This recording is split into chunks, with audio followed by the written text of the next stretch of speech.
Salut tout le monde, c'est Full Panda. Bonjour à tous, c'est Ludovic. Salut, salut, c'est Macmillan, j'espère que vous allez bien. Alors les amis, comment vous appréhendez cette situation, à savoir barbecue et jeux de société là? Et on invite des amis ou on reçoit la famille parce qu'il fait beau le week-end. Là en France, ce week-end, il y a la fête des voisins, si je me trompe pas. Donc pareil, c'est encore un moyen de pouvoir inviter ses voisins, des amis à la maison, de se mettre dehors, à la fraîche, pas trop tôt dans l'après-midi, hein, plutôt début de soirée. Et puis de sortir des jeux. Pour le barbecue, il faut que ça soit des jeux qui soient accessibles, qui soient pas avec des règles très très compliquées, qui mettent l'ambiance et qui fassent tenir les gens jusqu'au bout de la nuit, quoi. Oui, tout à fait. En fait, c'est le truc, c'est des jeux participatifs dans le sens qu'ils sont ouverts à différents types de joueurs, en fait, y compris les non-joueurs. Et avec un côté ambiance. Alors le côté ambiance, ça ne veut pas forcément dire qu'on va crier dans tous les sens, hein, mais en tout cas qui sont assez captivants et qui réunissent quoi, les gens. Du coup, là c'est parfait, spécial barbecue, j'ai déjà l'eau à la bouche. Donc, et c'est vrai qu'il y a plein de petits jeux qui peuvent être intéressants pour ce format-là, quoi. Allez les copains, on est parti pour le premier indice et c'est go. Oui, Cinélia, ouais. Cinélia qui utilise Google comme personne, quoi.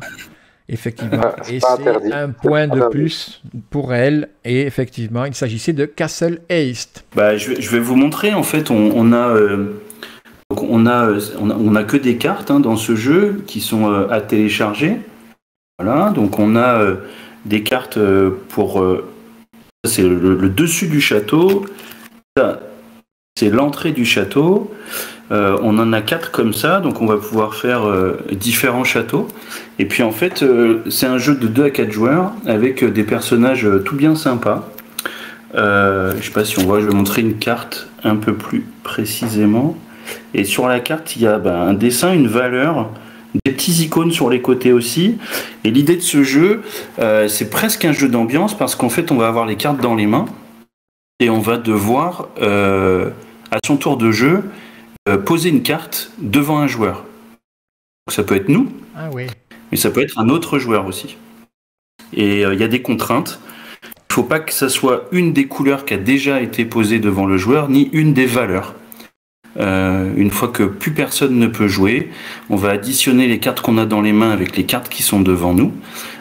Et on va regarder qui a le plus de valeur parmi toute son équipe de voleurs pour aller attaquer ce château. Et on va avancer sur la piste du château et là il va y avoir des petits twists. Donc voilà, ça marche super bien, c'est sympa, c'est rapide, il y a des coups fourrés, c'est malin. Donc voilà, ça vient de sortir. Je crois que c'est le dernier jeu de Superlude. Ok. Écoute, ici il y a des coups forés, ça c'est un jeu pour Full Panda, c'est très bien que tu en aies parlé en introduction. J'ai pas donné ni l'auteur ni l'illustrateur, excusez-moi, je vais le faire tout de suite. Vas-y. C'est bien quand même. Donc c'est Rémi Buisson, l'auteur. Et l'illustrateur, je crois que c'est son premier jeu, c'est un étudiant de ce que je sais qui s'appelle Aurélien Médinger. J'espère que je prononce bien. Ok. Et donc c'est dispo là sur le site de Superlude et bientôt sur Philibert à 3€. La dernière petite chose que je veux dire sur ce jeu, c'est que c'est un format aussi intéressant parce que les print and play à 3€ de cet éditeur, il y a aussi un engagement un peu politique entre guillemets, car il va reverser exactement les mêmes sommes à l'éditeur, à l'auteur et à l'illustrateur. Voilà. Ah oui, d'accord. Pas mal ça. Ok, c'est c'est un éditeur qui est sous forme associative, la structure de la, non, de la compagnie. C'est un éditeur classique qui a déjà fait des jeux en boîte. Ah oui, c'est ça. Il avait lancé cette formule pendant le confinement. Okay. Et maintenant, qui vient de lancer une autre maison d'édition qui va faire aussi du print and play, mais aussi des jeux classiques. Et ça s'appelle Ghost Dog Games. D'accord. Ok. Ça me dit quelque chose, Ghost Dog, ouais. Ok, écoute, c'est bien sympa en fait comme idée parce que finalement, quand tu calcules Ouais, commencer à partager 3 euros alors que ça te sert comme vitrine quelque part, tu vois. Je veux dire, autant encourager des auteurs débutants ou pas d'ailleurs à te proposer des print and play que tu édites, entre guillemets, dans le sens où il y a ton nom dessus aussi, comme éditeur, mais tu te fais pas forcément de thunes là-dessus, ça te coûte pas énormément non plus, et en même temps ça te donne une visibilité pour les jeux que tu édites par ailleurs, quoi. Donc, Ouais, et puis il y a des jeux bien sympas, hein, même d'auteurs. Enfin voilà, il y a des jeux qui sont vraiment cool. ouais, c'est ça. Alors par contre, et là je rejoins Tête de Slip, un print and play pendant un barbecue, va falloir faire attention. Hein. Non, parce qu'on le met sous sleeve. Hein, Oui, mais tu vois, d'autant donc ça plus, fait partie. d'autant plus, j'ai vu que tu avais slivé, dis donc, tu utilises du papier. Eh oui, il faut sleever par contre. Ouais, On n'a pas le choix de sleever parce que on imprime, on découpe, oui, c'est ça. et donc après, ben, on met sous sleeve pour pouvoir jouer. Ouais, c'est ça. Ouais, non, en termes de difficulté, c'est vraiment leur plus gros point commun. C'est ça. C'est justement l'accessibilité des règles en fait. Ouais. Il y en a pas un il y en a peut-être le second est peut-être un petit peu plus joueur que les autres, mais vraiment c'est pas non plus.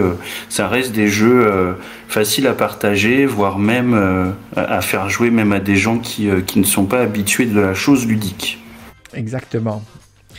Alors, on va passer, écoutez, en parlant de choses ludiques, on va passer à l'indice suivant. Oui, Rouli. Ouais, je suis bien content Voilà. qu'il l'ait trouvé parce qu'il était sur la Et piste bravo, déjà au jeu précédent. bravo.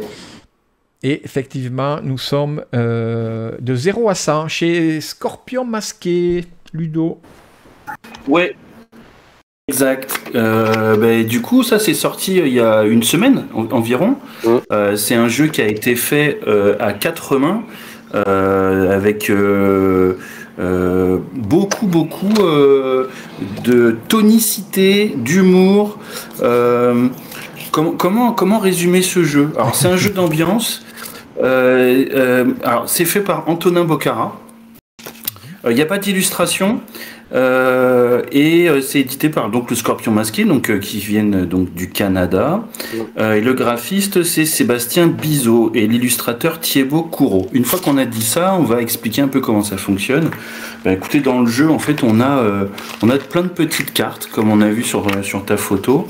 On a des petites cartes et une carte c'est quoi? On a un chiffre sur le recto et on va avoir une espèce de question sur le verso. Là, en l'occurrence, la question c'est, hop, je me mets bien, combien de secondes a-t-il fallu à la nageuse Sarah Schrottrom pour réaliser son record du monde du 100 mètres nage libre? Alors, on a la réponse au dos, mais forcément, la réponse, on va pas la regarder. Ah, ouais. Un peu comme à Timeline. Bah non, parce que sinon, c'est trop facile. Ben oui. Ah oui. Au début de la partie, on a un 50 au milieu de la table. Et les joueurs par équipe ou solo vont avoir 6 cartes face question posées devant eux et ils vont devoir en fait sélectionner une carte pour se rapprocher le plus de la cible effectivement, donc de 0 à 100 et ensuite on va retourner, on va regarder celui qui a ceux qui sont le plus proches de la cible vont se débarrasser de leur carte, le but étant de être le premier à avoir qu'une seule carte à la fin de la partie. Et puis celui qui se trompe, celui qui est le plus loin, lui il va récupérer une autre carte comme au Timeline, donc il va avancer beaucoup moins vite. Et puis on a des petites cartes qui vont venir, on peut faire du plus 50 ou du moins 50, on a 3 petits bonus à jouer dans la partie une seule fois. Voilà, c'est efficace. Les règles sont pas plus compliquées que ça. C'est un jeu de connaissances pour des gens qui n'en ont pas. C'est ça. Et oui, parce Oui, que c'est vrai que c'est pas mal. l'idée, c'est pas de trouver la réponse, c'est d'être le plus proche en fait que l'autre. C'est ça. Exactement. Ouais. C'est d'être le plus proche. Et quand on joue par équipe, je le conseille par équipe en fait, parce que c'est à ce moment-là où les gens vont pouvoir parler, se dire ah mais ça oui c'est mieux, t'es sûr, etc. Voire se piquer un petit peu, dire ah tu vois je le savais, tu vois, enfin etc.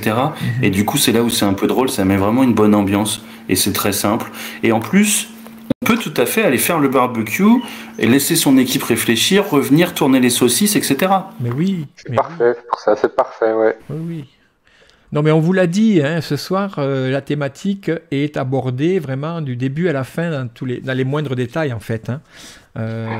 Et c'est important parce qu'un barbecue, ce n'est pas que un objet sur lequel faire griller des merguez. C'est tout un ensemble. Exactement. Voilà, tu l'as bien souligné. C'est la convivialité. C'est la convivialité avant C'est tout. ça, exactement. Ok, donc de 0 à 100 chez le scorpion masqué. C'est parti C'est pour parti pour l'indice les suivant. Go. Un point de plus pour toi, Sinélia. Splitto. Bravo, Magnifique bravo. petite boîte. Splitto, c'est chez Blam. Blam qui a le vent en poupe, hein, avec les cartes Aventura, puis des super jeux qui vont arriver. Et Splitto, Splitto, c'est ça sort vendredi dans toutes les bonnes boutiques de France, de Navarre, de Belgique, de Suisse. C'est un jeu. Alors celui-là est fait à 4 mains, parce que tout à l'heure je me suis trompé, mais là c'est donc de Luc Raymond et de Romaric Gallonnier, et c'est illustré, alors pas comme certains jeux de cartes qui font un peu mal aux yeux, là c'est bien illustré par Maud Chalmel. Oui, il y a des jeux de cartes qui... Non, c'est vrai, ouais, qui piquent un peu. Aveugle, presque. Ouais. C'est vrai. Splitto, c'est un jeu donc de pose de cartes qui va utiliser, c'est celui-là qui est peut-être celui qui est un petit peu plus joueur, mais si on l'explique naturellement, ça marche. Là, je vais employer des mots un peu ludiques, mais ça marche avec la mécanique du draft, comme un Seven Wonders. On va avoir une main de cartes, on va prendre une carte et passer le reste des cartes à notre voisin de gauche. Et en fait, dans les cartes, on va avoir des cartes avec des numéros. Alors moi j'adore les illustrations, je kiffe vraiment beaucoup. Je vous sors quelques cartes, si j'en trouve, hop, qui vont bien, voilà. Donc on a des cartes avec des numéros et des couleurs. Voilà, ça j'aime bien, hop. Le rose, le noir, enfin voilà, bref. Hein. Et puis dans les cartes on a aussi, alors tout est mélangé, hein. On a aussi des objectifs. Alors, les objectifs ils sont tous différents, donc il y en a vraiment un paquet. Et en fait l'idée c'est que quand on sélectionne notre carte, on va choisir un côté. Soit on va la poser entre notre voisin de gauche et nous-mêmes, ou soit entre notre voisin de droite et nous-mêmes. Et on n'a pas le droit de dire quelle est la carte qu'on a dans les mains, qu'on choisit, etc. Juste on va donner l'information, on va la mettre face cachée, tout le monde va faire ça, et on va donner l'information de voir où on met la carte. Pourquoi, vous me demanderez? Parce qu'en fait, à la fin de la partie, on va regarder notre jeu de gauche et notre jeu de droite. On va regarder les points qui sont faits à gauche et à droite et on va multiplier nos deux tableaux de jeu. Et celui qui a le plus de points gagne la partie. Donc c'est un jeu collaboratif, malin, avec un seul gagnant à la fin de la partie. Ah oui, ça c'est drôle ça. C'est drôle et surtout, en fait, ça marche vraiment bien parce que il faut vraiment regarder aussi les jeux des autres parce que dans les objectifs, il y a un peu de tout. Le maximum, par exemple, celui-là, il faut avoir, si on le met de son côté, il faut avoir le maximum de roses par rapport à tout le monde. Ok. Est-ce que ça n'arrive pas ? Ok. C'est toujours là ? Ouais. Oui, Okay. oui, tout à fait. Non, tout à fait. Pardon, j'ai cru que ça avait coupé. Donc il y a plein d'objectifs différents. Et donc il y a plein de moyens de faire des points. Et puis parfois on va promettre qu'on met la carte à gauche, qu'on met la carte à droite. Et puis voilà, c'est effectivement Dolmore, c'est un espèce de Between Two Cities en plus simple, mais avec quand même de la mauvaise foi, de la fourberie, et c'est extrêmement efficace. Et une fois qu'on joue, on a vraiment envie de rejouer après derrière. Voilà. Et moi j'aime beaucoup les illustrations de ces petites cartes, elles sont vraiment bien sympas. Il y a une phase de négociation un peu comme ça, dans le sens où on... Non. Pas forcément négociation, mais on parle, on fait croire qu'on a déposé telle carte. Oui. Tu vois. En fait, on n'a juste pas le droit de divulguer le numéro et la couleur de la carte qu'on va jouer et le reste des cartes qu'on a dans les mains. De toute façon, on les fait tourner. Mais c'est juste ça qu'on n'a pas le droit de dire. Après, oui, on va jouer de fourberie pour dire non mais là je la mets à droite parce que de toute façon à gauche là, t'inquiète, ça ne nous aurait pas servi. Puis de toute façon là, il m'a donné une main pas terrible, donc je peux pas le faire sur la gauche, etc., etc. Ok. Moi, ce que j'aime beaucoup dans ces jeux, justement, où tu as soit des pioches centrales, soit des actions que tu fais de part et d'autre, et donc que tu as un lien avec deux personnes différentes à chaque fois, c'est justement dans cette phase un peu de justification où, en fait, tu donnes une justification à un qui est complètement l'inverse de la justification que tu donnes à l'autre, en fait. Ouais, et puis on est tous occupés au même moment à choisir ses cartes, à regarder, etc. Il y a une espèce de flou temporel là qui se passe à ce moment-là. Et puis dès que les cartes sont posées, ça commence à chouiner, à couiner dans tous les sens. Et ça, c'est ce qu'on demande aussi parfois à des jeux de la simplicité et que ça crée en fait des choses. Des choses marrantes, quoi, des émotions, quoi. Ouais. Alors là, par contre, c'est un jeu quand même, il faut être un peu sur la balle, c'est-à-dire à la fois pouvoir réfléchir à ces deux options de jeu de part et d'autre, en même temps essayer de regarder un petit peu ce que font les autres, et donc c'est plutôt quoi pendant que le barbecue est en train de cuire, quoi, ou alors une fois qu'on est servi. Non, ou pendant que la salade, tu vois, pendant que la salade est servie, alors il faut pousser un petit peu, ou pendant l'apéro, moi je dirais juste avant le barbecue, parce qu'il faut un peu de place pour poser les cartes. Oui. Donc pendant l'apéro, c'est pas mal, en fait, on peut drafter les cartes, drafter les olives, les cacahuètes, ça marche aussi. Oui, tout à fait. Ouais, c'est ça. C'est vrai que ça marche bien. Moi bizarrement, une fois que ça passe par chez moi, il n'y a plus rien à drafter. Ouais. Mais alors, là, tu soulèves un petit point, c'est un peu le point Goldwyn de la nourriture pour Full Panda. Tu soulignes, alors l'apéro, alors ça, je valide à 100%, je pense, comme tout le monde. Partie prenante du barbecue. Par contre, la salade, j'aimerais un peu ton point de vue Full Panda par rapport à ça. Est-ce que ça... Ah ouais, ça peut être très très bon. Hein. Très bonne salade. Moi j'adore les salades en été comme ça quand il fait chaud. Ok.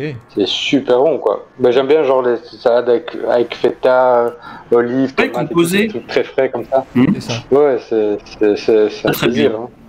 Très bon choix. Ça accompagne très bien. Bon, mais c'est vrai que moi je suis un peu quand on est comme ça dans l'art du cuisinage et des trucs comme ça. Moi c'est vrai que je suis un peu sale comme ça dans les barbecues, tu sais, parce que quand t'es en ombre en général, ben, la personne qui cuit et tout, ben elle cuit beaucoup, puis elle met la viande de côté, elle recuit un peu derrière, et comme ça on attend un peu que tout le monde soit servi. Mais moi je suis un peu le gars, un peu sale, qui soit a la technique et s'occupe du barbecue, comme ça je grignote en même temps, soit, tu vois, va aller chipper dans les saucisses qui sont déjà cuites, pendant que le cuistot, la cuistot est en train de cuire. Tu vois, genre, il faut goûter, tu vois. Je suis le goûteur, donc voilà. La cuisson, c'est hyper important. Alors, le troisième jeu, moi j'en connais là, qui vont se ruer une fois que je vais envoyer... celui-là, je peux vous dire qu'il est passé direct dans ma liste d'envie. Hein. Quand j'ai vu le thème, j'ai même pas... Et en plus, l'auteur, je me suis dit, ça doit être un bon truc. Alors, paquet de chips, on en a entendu beaucoup parler dernièrement. Paquet de chips, du coup pour le barbecue, alors une petite chose importante, ne confondez pas ce paquet de chips avec un vrai paquet de chips pour le barbecue. Que ça ressemble. C'est important. Et là pour le coup le packaging c'est bien fait quoi. Exactement. Donc c'est exactement. C'est un jeu de Mathieu Aubert et de Théo Rivière que vous connaissez bien. C'est illustré par Erwin. Hop, je remets mes yeux au bon endroit. Je crois que c'est Galliou. Et c'est édité donc par une filiale d'Asmodée. Hein, c'est Malox, je crois. Malor. Donc c'est une boîte qui appartient à Asmodée et donc c'est distribué par Tribuo qui vient d'arriver, qui est une filiale de Blue Orange qui distribue Blue Orange aussi. Et en fait, s'il y a bien un jeu d'apéro, c'est le paquet de chips, quoi. Et c'est vrai que moi, c'est quelque chose que j'ai depuis presque un mois déjà. On n'en parlait pas du tout à l'époque. J'ai ouvert mon petit paquet de chips avec une paire de ciseaux. Ah ouais. Ah oui. Tout est. Et puis ensuite, il est refermable et ouvrable, voilà, à souhait. Et il s'ouvre et dedans, on a tout le matériel qu'il faut pour pouvoir jouer à paquet de chips. C'est quoi paquet de chips? En fait, c'est pareil. Là, pour le coup, c'est un jeu où on va avoir plein de petites chips à l'intérieur en carton, hein, donc ils sont de différentes couleurs parce ils ont des goûts différents. Il y a la carotte, il y a la chips traditionnelle, il va y avoir qu'est-ce qu'il y a, la carotte, le navet, etc. Et c'est un jeu où on va devoir, c'est un jeu de prise de risque. On connaît la répartition dans le paquet des différentes couleurs de chips. Il y en a des plus ou moins rares. Et sur 4 phases dans le jeu, des chips vont sortir du paquet. On va devoir éliminer des cartes qu'on a dans les mains qui sont uniquement des cartes à objectif. Et à la 3e phase, il ne restera que 3 cartes dans les mains. On mettra 2 cartes au niveau des objectifs positifs et une carte au niveau des objectifs négatifs.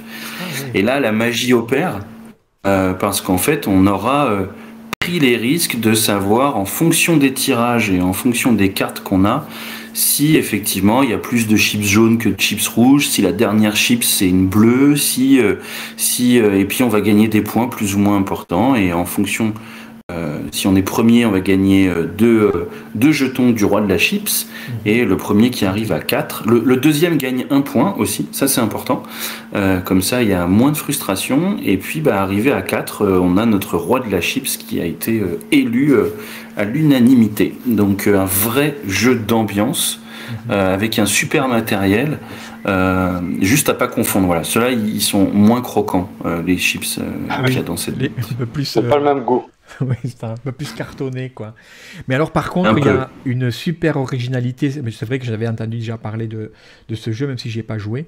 Un truc que moi, je retiens en tout cas super original, c'est que les cartes, on ne joue pas de cartes, en fait. C'est-à-dire que les cartes, ce qui, dans l'imaginaire du joueur, correspond à « c'est ma main et c'est ce que je vais jouer ». Là, en l'occurrence, on se défausse des choses, enfin, comment dire, on essaye de tenir le plus longtemps possible des choses qui sont des objectifs qu'on va réaliser, en fait. Et c'est ça. C'est original, quoi. On va se défausser, on va choisir, et en fait, à la fin de la partie, il faudra absolument pas réaliser l'objectif qu'on aura mis sur la partie gauche, je crois, parce que sinon ça nous fera des points en moins, et il faudra essayer de réaliser les 2 objectifs qu'on aura mis sur la partie droite pour faire des points positifs. Et les cartes, en fait, ce qui est assez marrant, c'est qu'elles ont des gains de points de victoire complètement farfelus en fonction de leur probabilité de réalisation. Et garder une carte qu'on est sûr de ne pas faire pour la dernière phase, c'est malin parce qu'on ne prend pas le risque que la situation arrive et qu'on fasse des points en moins, si on est déjà sûr qu'elle ne peut pas être réalisée. Oui, donc il y a un petit côté aussi, stratégique qui est pas piqué des hannetons, comme on dit. J'aime bien ces vieilles expressions. Et ça, c'est ça, c'est une gestion minutieuse d'objectifs. Alors toi qui, apparemment tu as joué pas mal de fois. Oui. Là, on n'est pas obligé de se limiter à l'apéro pour y jouer. On peut y jouer aussi pendant qu'on mange. On peut y jouer jusqu'au dessert sans problème, même avec le petit café. Et d'ailleurs, le risque qu'on peut prendre avec ce jeu, c'est d'être un peu addictif, quoi. C'est de vouloir prendre sa revanche, c'est de vouloir soi-même tirer les chips du paquet. Enfin voilà, donc il va rester longtemps sur la table, celui-là. Oui. Donc c'est plutôt, comme tu le disais, voilà, on peut y jouer aussi pendant le café, voire s'il y a des revanches et les revanches de la revanche, voire pouce café, quoi. Donc exactement. Bien sympa. Bon, Full Panda, nous, on en a déjà entendu parler. Je ne sais pas si toi, tu as eu l'occasion d'y jouer. Mais c'est à nouveau un jeu avec Il est top 1 dans la tendance. Hein, de notre souvent. Théo Rivière, notre voisin, qui est d'une productivité mais incroyable, quoi. C'est un gars, c'est fou en fait. Hein. Et alors, ce qui est intéressant, je trouve, c'est que lui, il est multi-éditeur en fait. Hein. Peut-être qu'il Ouais, mais je pense que les auteurs maintenant ne se cantonnent ni à un style de jeu, ni un éditeur particulier en fait. Oui, clairement, il faut bien gagner leur vie, donc voilà, il faut aller à différents endroits.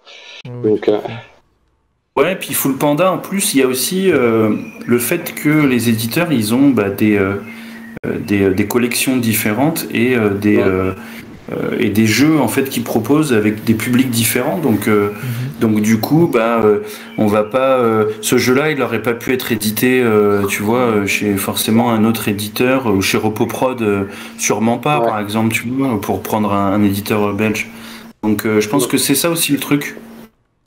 Oui, il y a ça aussi, clairement. Il y a une forme de ligne éditoriale. Et donc, c'est vrai qu'il y en a qui sont plus spécialisés dans certains domaines, d'autres. Et donc, ouais. Et voilà. Et du coup, là, c'est une vraie prise de risque aussi par rapport au matériel, parce que ce type de matériel, en Europe, on n'est pas hyper habitué à prendre des risques comme ça, à avoir autant d'originalité. Oui, tout à fait. Au niveau du packaging, là, c'est chaud, c'est vrai. Ouais. Et c'est plus en Asie ou aux États-Unis qu'on arrive parfois à trouver des trucs, ou au Canada, des trucs un peu bizarres parfois comme ça. Et donc voilà. Et cet éditeur, il avait déjà fait un jeu avant, un peu dans la même idée, qui s'appelait Ramen. C'était les nouilles japonaises là. Instant Ramen. Que j'avais vu à Cannes. Je n'ai pas joué. Par contre, il était apparemment quand même beaucoup moins bien. D'accord. Oui, c'est vrai que c'est un OK game, on va le mettre comme ça. Mais c'est vrai que c'était dans l'idée du même packaging. Ça, c'est clair que cette idée de, voilà, t'avais l'impression d'acheter un paquet de nouilles instantané. Exactement. Alors, vous parliez de ligne éditoriale tout à l'heure. Je vous mets le lien parce que ce que vous voyez à l'écran, c'est c'est assez récent, je pense, une des rubriques sur Trick Track de Ludo, notamment, d'ailleurs. Et donc, je vous mets le lien. C'est... allez faire... sur Trick Track, il y a moyen de poster des articles, en fait, tout un chacun, dans la partie blog.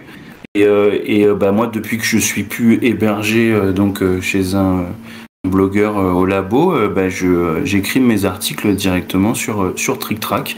Et celui-là, il marche bien. Écoute, j'en parle un peu plus, on va dire. Et donc voilà. Bon à savoir. J'ai bien fait de le mettre sur ma wishlist, celui-là. Alors, il y a une petite remarque de Dolmore qui nous dit que Bruno Cathala a aussi travaillé avec pas mal d'éditeurs. Alors moi, j'ai envie de retourner la phrase. C'est qu'il y a énormément d'éditeurs qui rêvent de travailler avec Bruno Cathala, quoi. Cathala, c'est un peu le spécialiste des jeux à deux. Il a quand même... Lui, on arrive quand même à le mettre... Enfin, il fait pas que ça, mais on arrive quand même à dégager une tendance chez lui, quoi. Allez, trêve de plaisanterie. On va passer à l'indice suivant et c'est celui-ci. Go. Alors, Ludo, Chasey Chase. Alors, en 2013, l'histoire commence en 2013 pour ce jeu. C'est un jeu qui s'appelait Les Souris Gourmandes, qui a été fait par un tout petit éditeur et qui a été donc un jeu de Dominique Breton. Et puis ce jeu avait été fait donc par un tout petit éditeur dans des circonstances, je dirais vraiment, il s'est fait plaisir. Il a été distribué en magasin et en fait, voilà quoi, sa vie a été relativement courte. Mais ce qui s'est passé, c'est que depuis le temps, beaucoup de magasins réclamaient en fait de savoir si le jeu pouvait être refait.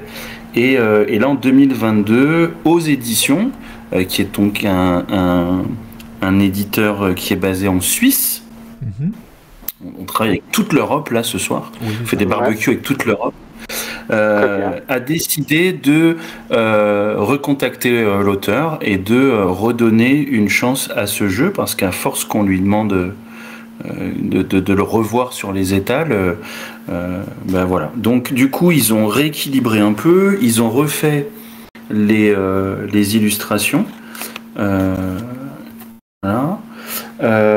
Et il y a un peu de contenu supplémentaire.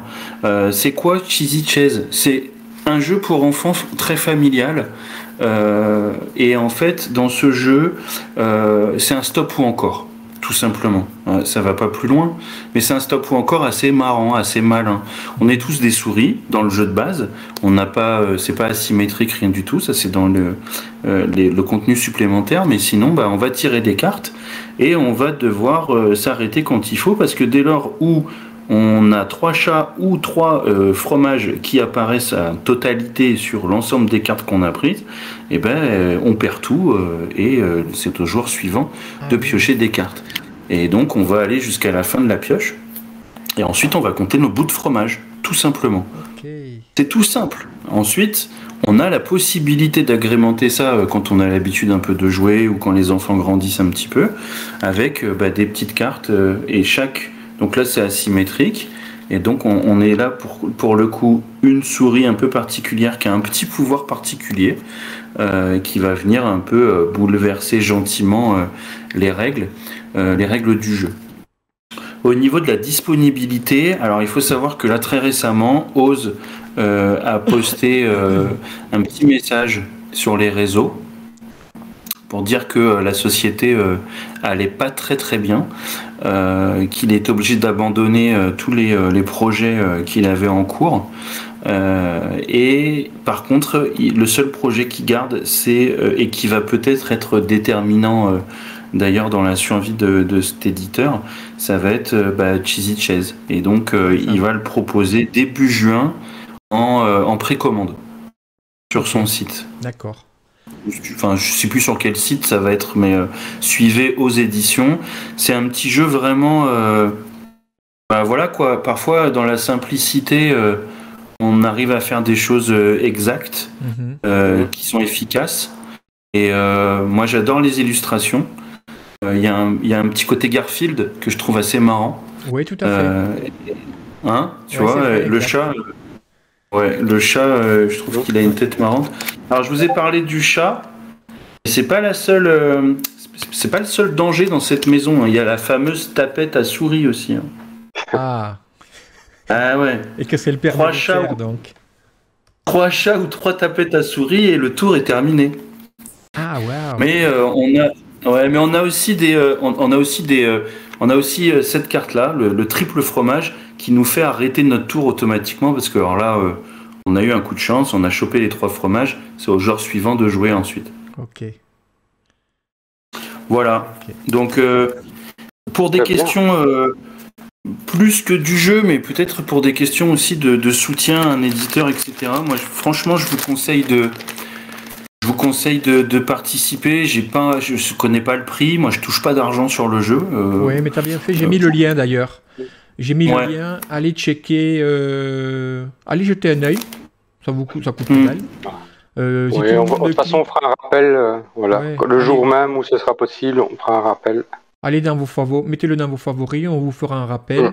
Et franchement, si c'est... tu peux montrer la taille de la boîte, Ludo, si tu veux bien? Je l'ai pas en fait, la boîte. Ah, d'accord. Moi j'ai juste ça. La boîte je l'ai pas parce qu'en fait moi j'ai récupéré donc un proto, parce que pour l'instant il en a tiré très peu d'exemplaires. Il est en train d'en envoyer là quelques-uns à la presse. Moi je l'ai eu vraiment en exclu à Cannes. On était 2 à repartir avec Cheesy Chase. Donc voilà, je remercie encore Flo de Oz et donc, moi, j'ai pas la boîte. Voilà, j'ai les petites règles que j'ai imprimées. J'ai le jeu avec des vraies cartes, ce qui me permet de pouvoir y jouer honnêtement tous les 2 jours avec mes enfants et même au boulot, je l'ai montré à mes collègues et ça marche aussi avec les adultes parce que c'est un stop ou encore. Mais oui, et le stop ou encore, ça marche. c'est ça qui est intéressant, c'est quand tu fais un jeu qui est un 5+, mais que les adultes prennent du plaisir aussi à ce jeu, quoi, tu vois. T'as tout réussi, en fait. C'est-à-dire c'est un jeu familial. Souvent, parce que souvent, les familiales, qu'est-ce qu'on entend par familial? Ça veut dire qu'adultes et enfants jouent ensemble. Alors, des fois, c'est pas vraiment le cas, hein. Ça dépend un peu, surtout quand c'est des âges petits, en fait. Mais là, en l'occurrence, tu peux très bien prendre du plaisir et ne pas gagner. En fait, c'est là aussi intéressant aussi. Un jeu familial. Oui, parce qu'il y a un gros côté chaotique de pioche. C'est ça. Ouais, donc du coup, ça marche bien. Et puis en plus après, quand tu intègres les petits personnages qui ont des petits pouvoirs, ça bouleverse un petit peu, je dirais les stratégies que tu pourrais mettre en cours. Et puis cette prise de risque, elle est marrante en fait. Elle crée de l'émotion. Et ça marche aussi effectivement avec les adultes. Ouais. Dernier indice pour ce soir, on s'accroche. On réfléchit avant de taper le premier mot qui nous vient en tête. Alors, voilà, Miguelito, bravo. Hein, C'est pile poil ça, quoi. Ouais, c'est pile poil ça. Le jeu est aussi bon qu'il est pas beau. Oui. Il est pas beau. Là, j'ai la version originale du jeu que je vais vous montrer. Il faut savoir qu'il sort vendredi. Localisé par Yellow, et je ne sais pas, parce qu'à l'heure où je vous ai parlé tout à l'heure, j'ai pas été voir sur le site de Philibert, parce que normalement il devait être disponible, si ils ont aussi modifié un peu la boîte ou pas. J'en doute, hein, je crois qu'ils ont vraiment localisé le truc, et effectivement donc ça ressemble à ça, et c'est vrai que c'est pas des masses très jolies. Bon, après, c'est très subjectif. Alors, qu'est-ce que c'est Oulaou? Oulaou, c'est un jeu de cartes. Voilà, parce que quand on fait des barbecues, on a une grande table. Et donc, pour jouer aux cartes, c'est quand même le mieux, les jeux de cartes. On a eu que des jeux de cartes ce soir, sauf un peu les chips où il y avait un peu moins de cartes. C'est un jeu de cartes, une espèce de jeu où on va se défausser des cartes. On va avoir devant nous 4 cartes face visible, on va en avoir aussi dans les mains, et en fait on va tirer une première carte, et c'est des cartes qui sont numérotées et qui ont différentes couleurs. Alors, le jeu là, celui-là je l'ai même pas dépunché. Hop. Donc il y a des cartes avec des valeurs dessus, voilà, avec des couleurs différentes, et en fait quand je pose une carte, je choisis si le prochain joueur il doit mettre plus haut ou plus bas, en sachant que je vois la moitié de ses cartes vu qu'il a des cartes visibles devant lui, mais il en a aussi cachées dans les mains. Donc soit je peux jouer, imaginons que je dise plus haut, hop, je peux jouer, ça passe au tour d'après, je joue ma carte et je dis plus haut ou plus bas. Et puis, si jamais je suis bloqué, je suis éliminé de la manche. Si je peux pas poser de carte, je suis éliminé de la manche. Je peux toujours poser un 7. Le 7, c'est un joker, donc ça me permet de pouvoir jouer quelle que soit la décision du plus haut ou plus bas. Et puis, la deuxième petite règle qu'il y a dans le jeu, c'est que je peux jouer un double. J'ai un 6 qui est sur la table, on a dit plus haut, hop, je mets un 6 aussi, et je force les autres joueurs à jouer la même carte, ou alors à jouer un 7. La petite chose pour aussi casser en fait les doubles, c'est de mettre une carte qui a 1 de plus ou 1 de moins que le chiffre qu'il y a, et là, comme le 7, ça casse l'effet du double. C'est tout simple. Les parties sont ultra dynamiques. On a des informations visibles, des informations cachées. On a de la prise de risque, des coups bas. Moi, c'est le type de jeu qu'on peut jouer avec des gens qu'on connaît pas pour faire connaissance. Ça marche super bien. Et c'est super rapide à expliquer. Voilà, donc bonne pioche de chez Yellow, parce que à la base c'est un éditeur. L'éditeur s'appelle. J'arrive même pas trop à lire dessus, excusez-moi, mais voilà, c'est un éditeur allemand que je connaissais pas, mais vraiment voilà, bonne pioche. Ok. Ouais, bon à savoir. Je l'ai découvert aussi ce soir, là, donc c'est vrai qu'il date de 2020, il est disponible en allemand et en anglais, si les gens veulent, mais donc ils doivent attendre un petit peu pour la version francophone. Mais normalement ça sort vendredi. Après, je t'avouerai que les règles, je viens de te les expliquer. Il y a rien de plus, rien de moins. Ouais, non. Donc c'est textless. Il n'y a pas de texte sur les cartes. Il y a que les chiffres. Donc c'est pour ça que moi j'ai sauté sur la dernière boîte chez Philibert. Il en restait qu'une. Et voilà, je l'ai reçu avant-hier et je vais y jouer ce week-end à fond. Bien. Tu vas l'épuiser, tu vas épuiser le visuel. Ah ouais, grave. grave. Full Panda, qu'est-ce que tu penses de... toi, les poulpes, t'aimes bien les mettre au barbecue, là, ça c'est clair. Mais est-ce que, par rapport aux illustrations, parce que c'est un peu le truc dont on pourrait avoir une opinion, là, puisqu'on n'y a pas joué, mais par rapport aux illustrations, qu'est-ce que t'en penses? Ouais, tu sais, les illustrations, ça joue toujours quand même un peu beaucoup. Mais après, si on... Désolé, je suis envahi là. Oui, bon après voilà, s'il y a du fun pour les enfants, ça passe toujours quoi aussi. Pour les adultes peut-être un peu moins. Il y a des trucs sympas, ça. Voilà, ça c'est le. Hop là, hop, il a disparu, hop, il revient. Voilà, il y a plein de petits animaux, alors qui ont un rapport ou pas avec l'océan ou la mer. Hein, ça n'a rien à voir. La petite grenouille, elle est mignonne. Ouais, disons que on est sur des... Ah, regarde, hop, un poulet. On est sur des illustrations un peu allemandes, et c'est vrai que notre poulpe, il est pas très beau. Ouais, mais après, c'est une prise, tu vois, c'est un parti pris, en fait. Exactement. Alors que chez Full Panda, on est un peu dans la thématique, excuse-moi Ludo, mais là, on est dans la thématique plutôt magie. Ouais, encore, j'ai coupé le son, vous n'avez pas tout. Tour de magie, et je disparais, je réapparais tel Merlin. Ah, la cigogne. Je peux vous montrer la cigogne. Elle est jolie, la cigogne. J'essaye de faire diversion, hein. Non, vas-y. Mais moi, j'aime bien les illustrations. Franchement, moi, je suis assez... Le live va être très difficile pour moi, vous le savez. Mais je trouve que c'est cohérent, en fait. Ce que j'adore, c'est les ombres. Cohérent. Les ombres, j'adore. Ouais. Exactement. Ça, c'est vraiment chouette. Donc, je pense que ça, ils n'ont pas changé. Ça sera à voir. Alors, on a un âne aussi, hein, qui fait... Voilà. Et non, je pense qu'il notre éléphant de service, du coup, je suis parti pour toutes vous les montrer. Comme ça, il fait un peu peur, l'éléphant, je trouve. Il vous regarde d'un œil un peu chelou. Ouais, lui, par contre, il fait un peu peur, ouais. Hein, t'as vu, il est un peu creepy. Alors, la girafe aussi, elle n'est pas de toute jeunesse. Non, elle est rigolote, la girafe. Elle fait du hula hop en même temps. Ils en font tous, d'ailleurs. Exactement. Et puis, voilà. Et puis après, il y a d'autres jeux de la gamme... que je ne connais pas. Ah si, du coup il y a ça aussi qui sort chez Yellow, de la même gamme, Allegra. Et ça c'est... alors je voulais pas présenter parce que celui-là c'est encore une fois une adaptation du jeu du golf comme Hilo ou comme Skijo, avec des petites différences. Mais voilà, on va jouer aussi avec ses voisins. Mais donc voilà, et ça aussi, ça sort. C'est aussi localisé par Yellow, Allegra. C'est chez le même éditeur en fait, et c'est aussi localisé normalement en fin de semaine. Ça arrive en français. J'ai envie de dire, on a fait une belle brochette de jeux. Oh mais oui. Ce soir. Bravo. Ce soir, nous sommes très inspirés, et on a eu beaucoup de monde pendant toute la soirée.